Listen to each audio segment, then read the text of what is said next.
Once upon a time, while the Blessed One was residing in the Jetavana, there was a householder living in Savatthi, known to all his neighbors as patient and kind.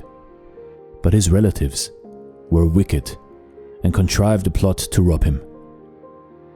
One day, they came to the householder and by worrying him with all kinds of threats, took away a goodly portion of his property. He did not go to court, nor did he complain, but tolerated with great forbearance the wrongs he suffered.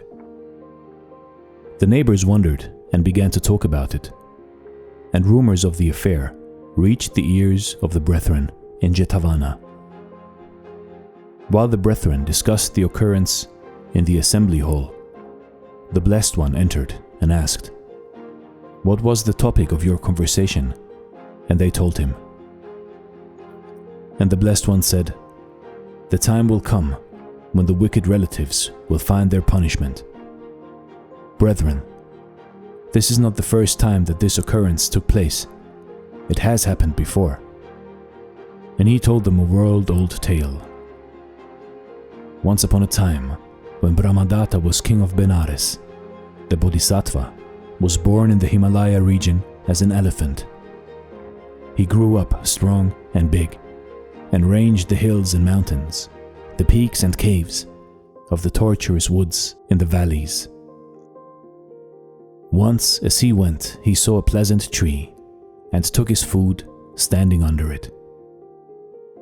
Then some impertinent monkeys came down out of the tree, and jumping on the elephant's back, insulted and tormented him greatly.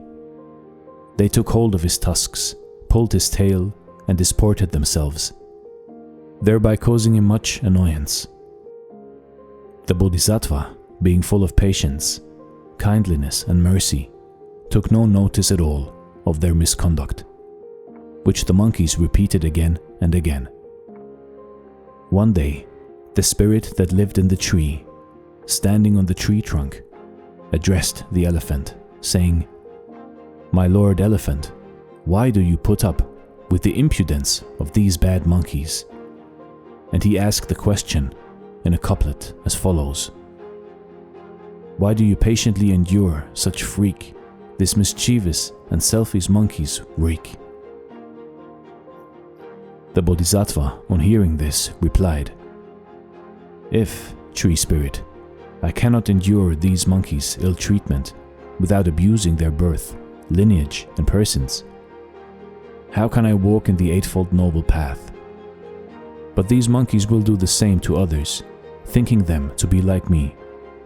If they do it to any rogue elephant, he will punish them indeed, and I shall be delivered both from their annoyance and the guilt of having done harm to others." Saying this, he repeated another stanza: "If they will treat another one like me, he will destroy them, and I shall be free." A few days after, the Bodhisattva went elsewhere, and another elephant, a savage beast, came and stood in his place. The wicked monkeys, thinking him to be like the old one, climbed on his back and did as before. The rogue elephant seized the monkeys with his trunk, threw them on the ground, gored them with his tusk, and trampled them to mincemeat under his feet. When the master had ended his teaching, he declared the truths and identified the births, saying, "At that time, the mischievous monkeys were the wicked relatives of the good man.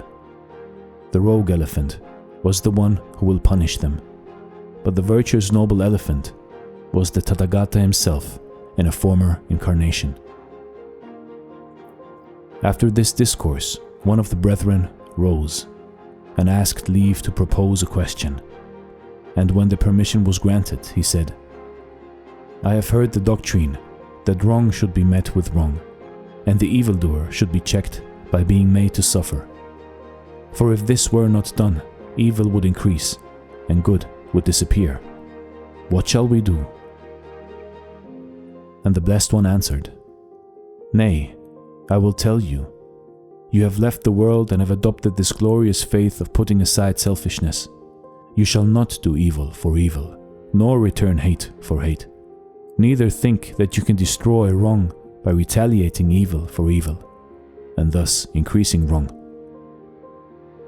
Leave the wicked to their fate, and their evil deeds will sooner or later, in one way or another, bring on their own punishment. And the Tathagata repeated these stanzas. Who harms the man who does not harm, or strikes at him who strikes him not, shall soon some punishment incur, which his own wickedness begot.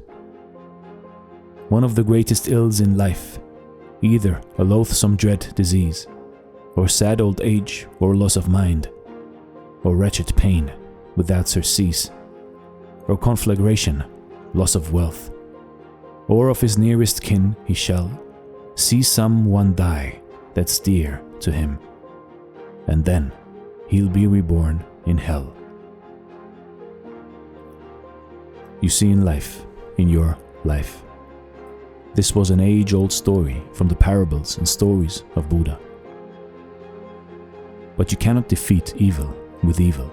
You cannot conquer hate with hate.